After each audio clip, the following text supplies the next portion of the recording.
synthèse na oyo utukoleka Nasir batu bazale na salle mukolo lelo ezali le 24 avril 2019 ezali date moko symbolique biso na kati ya MSK mouvement ezalaki libanda na mboka ya Europe tomemi yango awa na Congo et puis mukolo ya lelo ezali mukolo oyo Mobutu le 24 avril 1990 akotisaki multipartisme mais lelo totala na sens oyo tokendeli na multipartisme tokomi na 800 partis politiques tosali choix ya démocratie meme lui sonine est-ce que démocratie est bongisi biso ou bien démocratie est bébisi biso avec 800 partis politiques na France na États-Unis o balakisi biso démocratie est-ce que bazali na 20 partis politiques même pas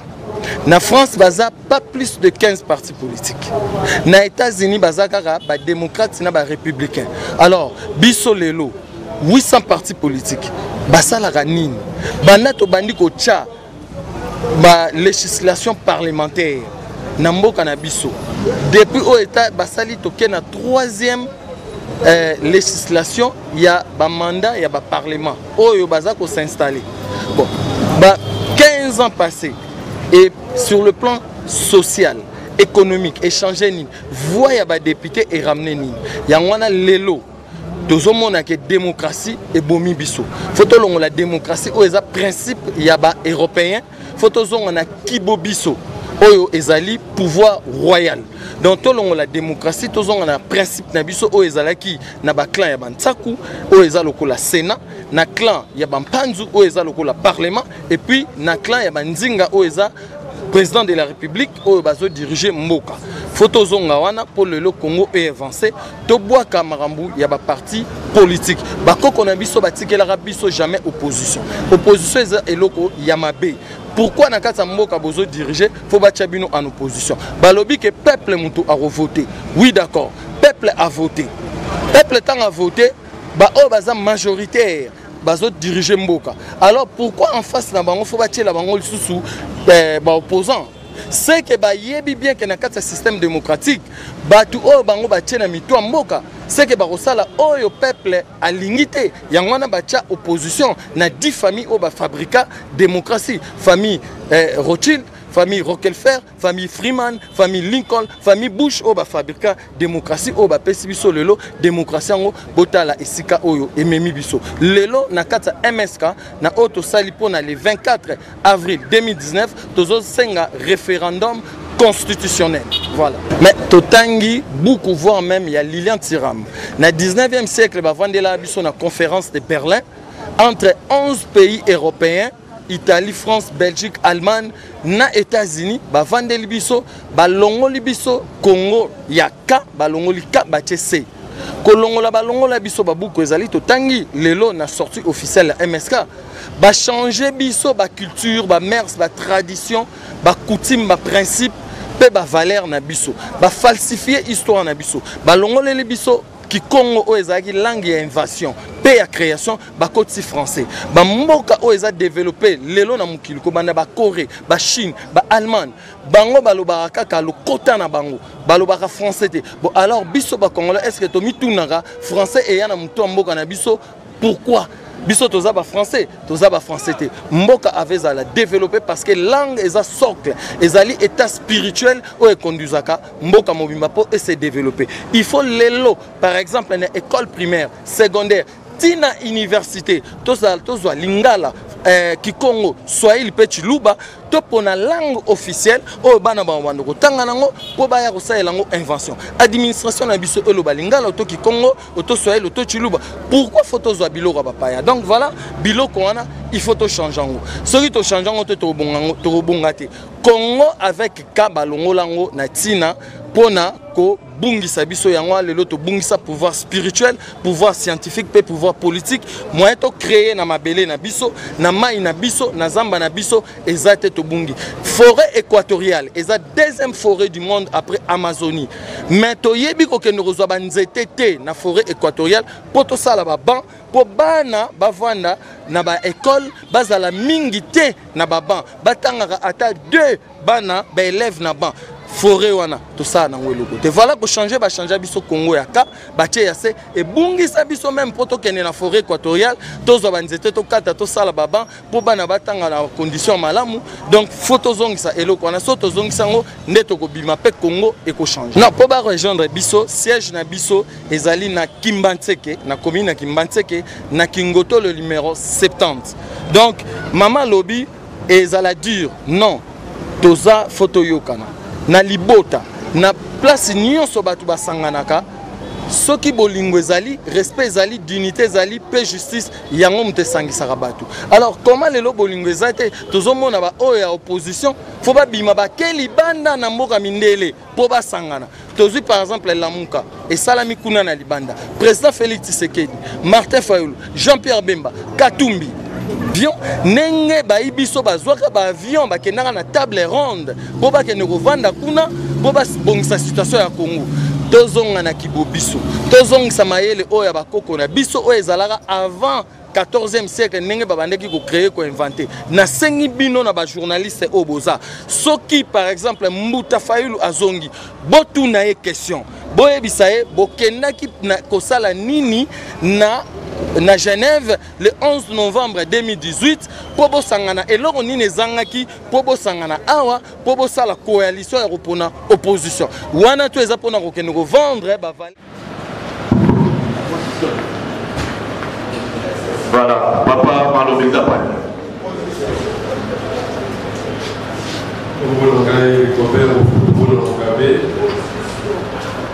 Nazali analyste politique public. Et à solo, Nazali beaucoup plus marqué par la conclusion de la journée d'aujourd'hui. Conclusion de la journée à l'élo, à l'objet, solution pour l'unité, mais solution va présenter sans écrit, mais va personnifier en mots. Et j'ai vu Imam, j'ai vu Imabita. Alors, je commencerai par là. Mingikat Nabiso, je vous dis sincèrement, la plupart des Congolais qui ont écrit sur l'histoire du Congo doivent un jour demander pardon. Les gens ont falsifié tellement l'histoire, Yambokoyo, que c'est un péché grave, et ils continuent même à s'appeler des grands historiens dans la chaîne. Et que Dieu fasse grâce parce que d'ici le mois de juin, fin juin, mon ouvrage va sortir. Et là, j'ai cité même nommément les gens qui doivent demander pardon. Quand on dit Royaume Congo,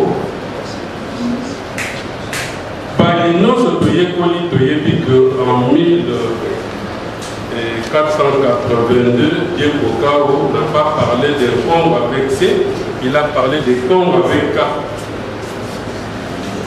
Et ce qui te commis le 2 juillet 1706, parce que Kimpapita ne pleurait que l'unité du royaume, m'a dit que c'était le 15 août 1665 que le royaume avait connu son éclatement et Kimpapita a y pratiquement quelques années après, Azali connaît le royaume, unité et la jeune fille Kimpapita, au Congo, a été brûlée vive, non seulement dans la classe, un certain 2 juillet 1706, les lois Kimpapita étaient là qui clair. Attaque au Congo, qui manque à Koya, où il y a besoin de sa Congo. Sika Mongo. Moi, c'est ça la grande interpellation. Ce sont ces 2 personnes que j'ai vues, qui ont été interpellées. Et vous allez voir que Papita qui est né des pères et des mères dans le territoire angolais, on va baptiser un avion qui va vite et on va donner ça au gouverneur du Congo central. Ça prouve que les Congolais ne connaissent pas l'histoire. Et même ceux qui sont au sommet se profitent devant l'histoire. Ça fait très mal. Je vous assure, moi j'appuie le président Lévis quand on dit que le Congo n'a pas besoin de partis politiques.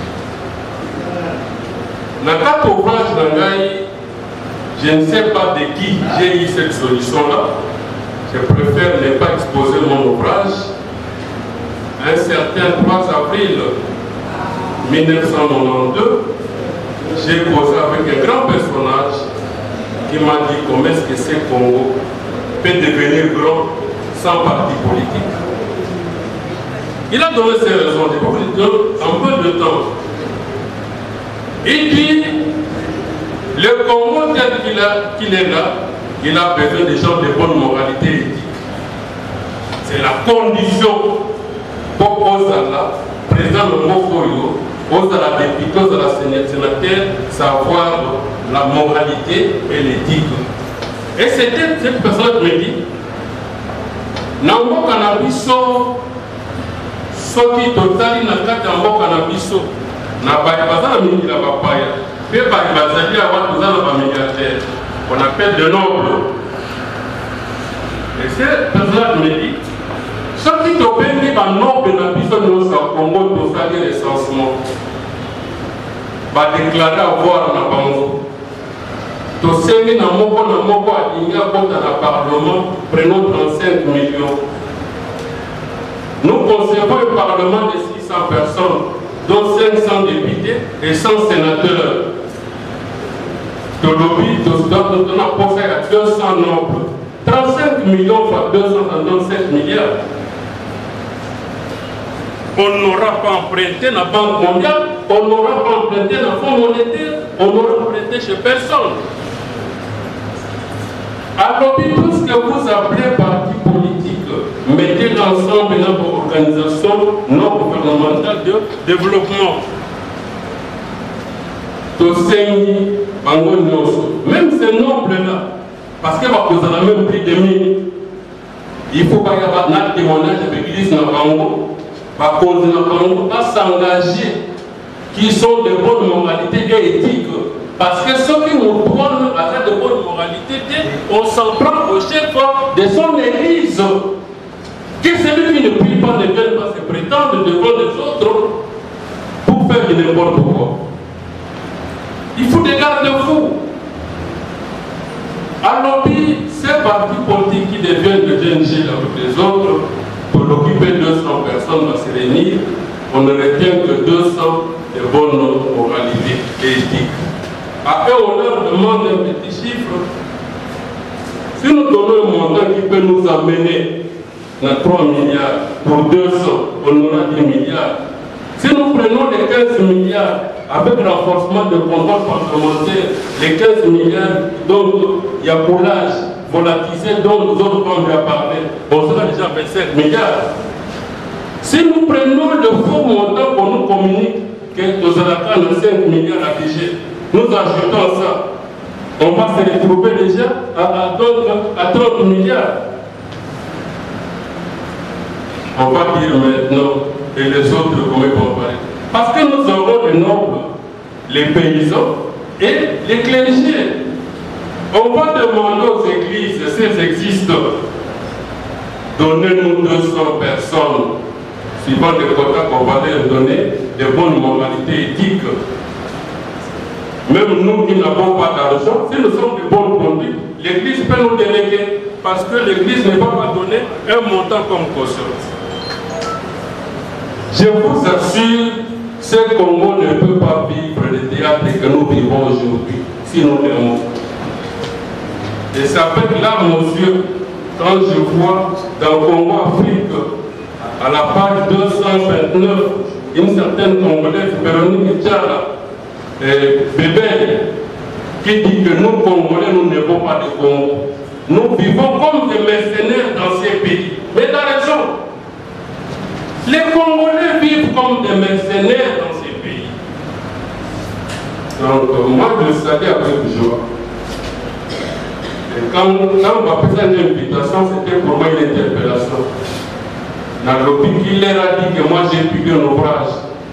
Ouvrage Nangaï, le ministère de la Recherche scientifique l'a qualifié d'un ouvrage à la fois philosophique et théologique. Tandis que je ne dis pas l'université là où je travaille, c'est fait parce que dans la fête d'une université qui va envoyer à travers toutes les universités.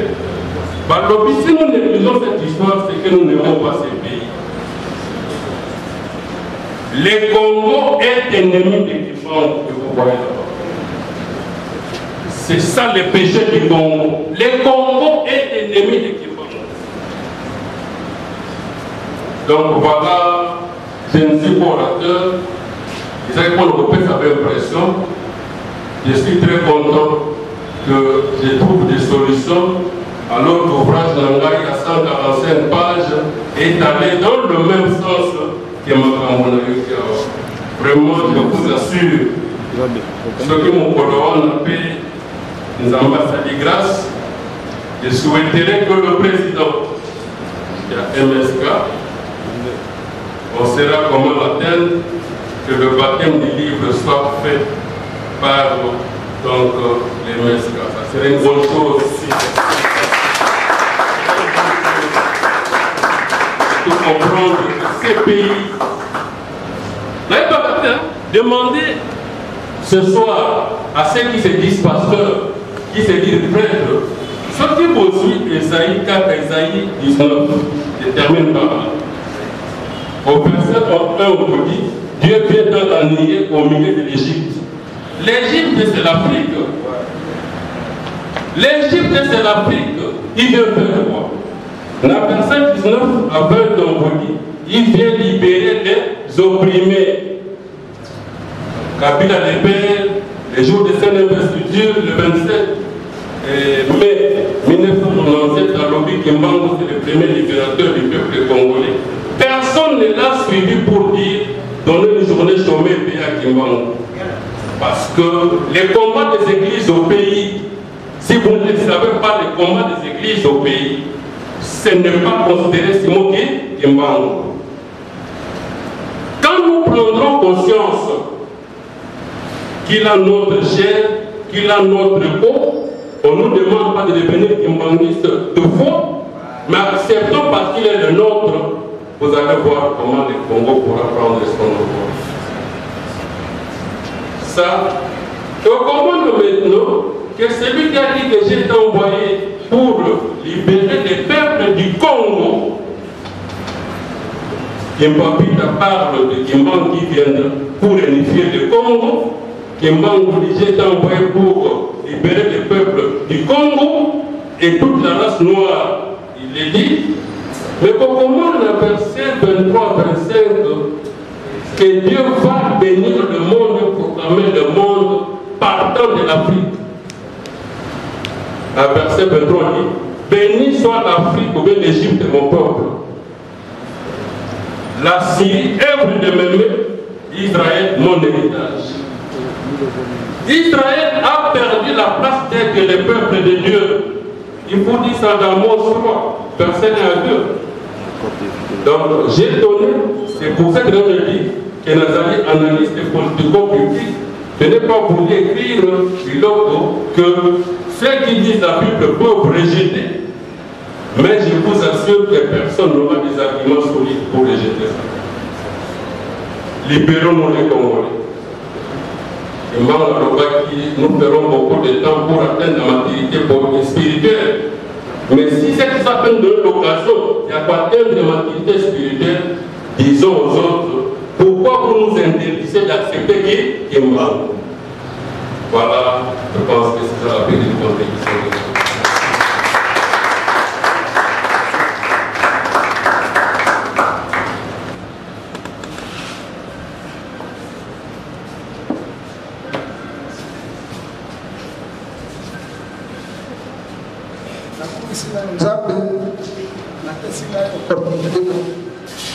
Vraiment, à telle manifestation, il y a capitaine. Et dans la invitation,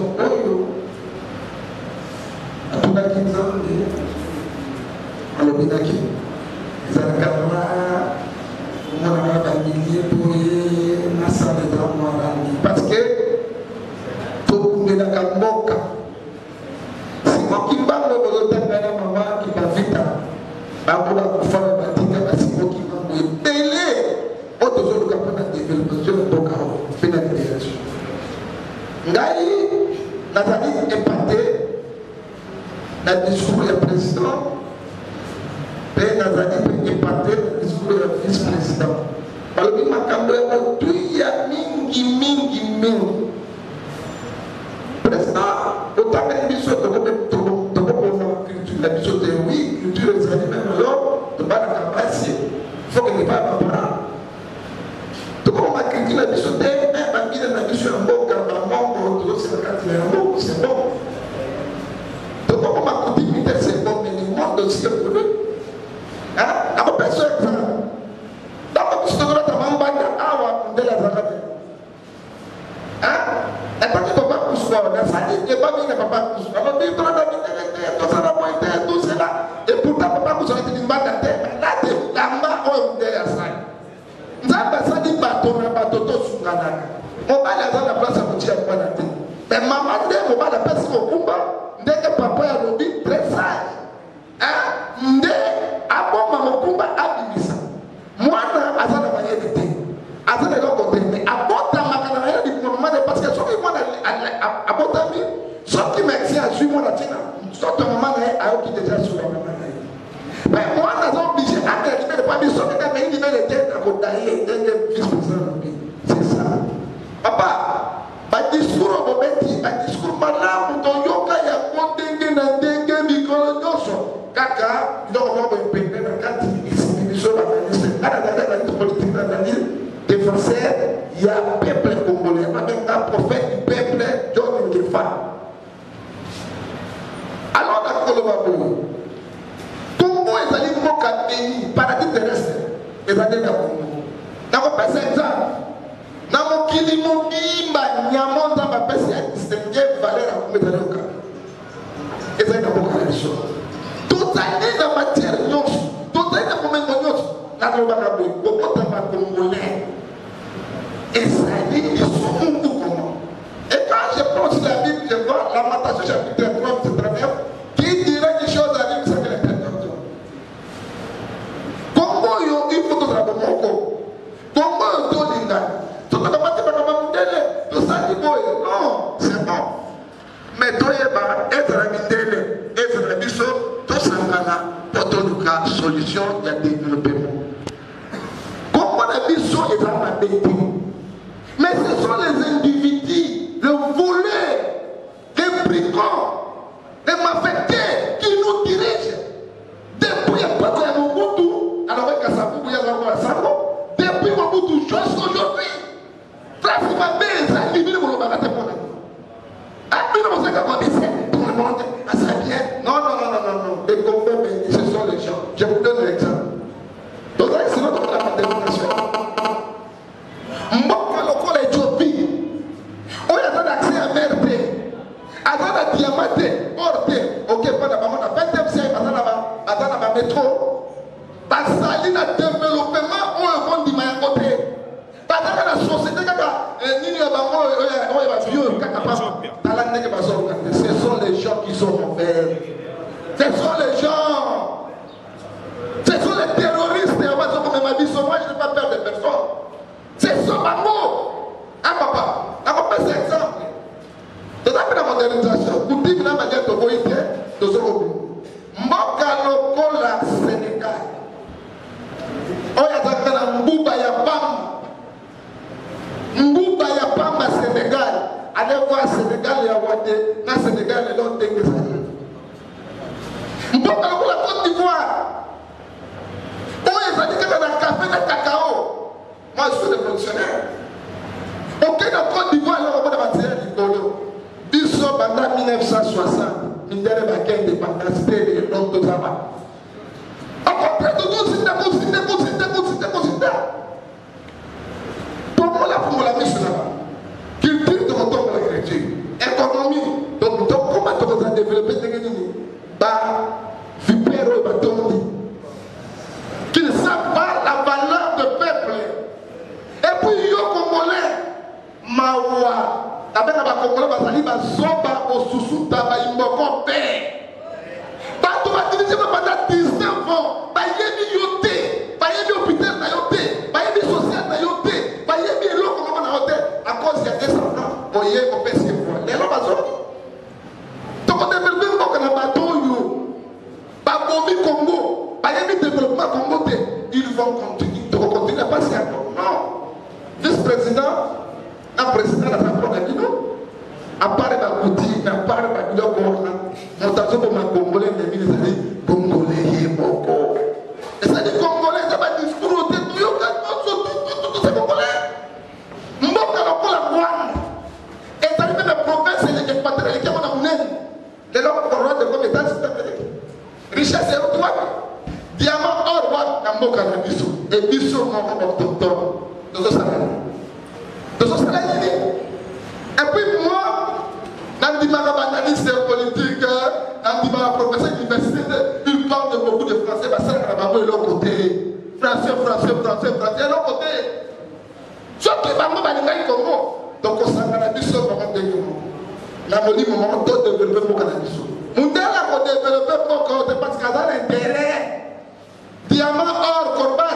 N'a qui vous produit mon ennemi, il y a collègue, il y a tout ce corban. Mais biso on va travailler biso na Kivu. On a un discours politicien. Ça ne sert pas. Total avenir, total à Congo na biso, total to kosala nini. Nanga ba jeune oyo na otipoto na souci na moko oyo ba ko pesite na bango to ya puye ko to sa ensemble peto continue. Pour ko conclure. Na di kambo to zana ngo oyo ya mboka na biso. Ce que les Congolais pendant que j'ai vu la marque, ou bien sauce mon bénéfice le 31 décembre. Ça c'est la vie. Mais tout le monde a papa lobby. Tout le monde a banyama. Tout le monde a banyama. Tout le dans la Soudan, Omar Béchir, un grand dictateur puissant. Mais moi, la moi, c'est pas ici, la cause n'a dit pas $30, 30 centimes. Bah, quoi y a qui? Donc, on a les sous-sous. La carte d'Algérie, vous te dites qu'à quoi? On a peuple, vous êtes sous l'acheter. Sauf que tout le monde a clarté. C'est nous qui souffrons avec nos enfants. On a fait ce exemple. Bah, non, il y a pas de mots. Il y a pas de mots, il y a pas de mots, il y a pas de mots, il y a pas de mots. Biso te ba nyama na bango pe. Oye ba sakana ka ko parce biso te ba nyama na bango. Papa tiaka na télévision pas na ngai. Mais ba no ya biso. Akozwa toka na modernisation. Papa bino boto di poto. Ajudi nzante ya tomate. Ya sandi na cheba ba bouchon, ye wana so mettre là-dedans. Est-ce que c'est normal? Bano ya biso azwi matiti ya saiko adi basi mwana popi mais oyo bango $100 200 soko sinde papa bonjour papa je suis là papa tu dis quoi quelle injustice pays moko mais na niveau ya nini soki totelemi mpo na mboka na biso te tosoutenir yango te tokoloba 150 millions de discours rien ne doit marcher et les pasteurs sont des corrompus. Mboko ezokufa na bapasteur miyimbi baloup féroce na bise eza bango bapasteur soki mboka ekomi boye papa moto akwesaki mokabe ezalaki bishop mokabe c'est bishop moto akwesaki ye mosenade motutileka mafrika ici abandi litine apartheid Mandela bina komi président Mandela kufi il est là mais bapasteur babomi mboka pasteur, pourquoi prophétie à l'Okuta? Pourquoi évangile à l'Okuta? Pourquoi cause dans la bataille de l'Okuta qui peut être une cause? N'a passé la partie politique, parti politique, il y a des Jésus, l'église, parti politique, il y a Jésus, avec les présidents, mais il y a soutenir et parti. Il y a soutenir à 100%. Parce que la idéologie, moi, je suis malade, je forme un mboka, sauf que ça. Donc,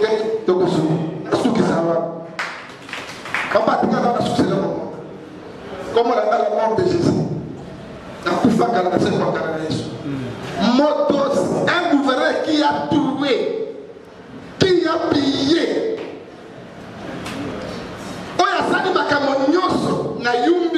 Il vient ici à Kinshasa. Papa, je suis d'accord, il faut acheter la constitution. D'accord, la constitution, on doit changer aussi la constitution. Il vient à Kinshasa avec l'argent des sang, après sa député provinciale, va voter les gouverneurs de la ville à Kinshasa. Papa, mais les peuples sont là, ils regardent, lève-toi et le courage. Alors, ce qui est au cas, il va aller aux unions et possible. Constitution sur la base de papa, l'élection va gouverner. Il faut peuple pour ta province, Kinshasa, va voter, va gouverner. Donc, on a ce qui va jardiner, va qui bouge à son nom. Donc, on a ce qui va recevoir. Parce qu'il vous plaît, parce que tu as mis sur la finir les révélations. Quand on ne voit pas clair, l'article 60.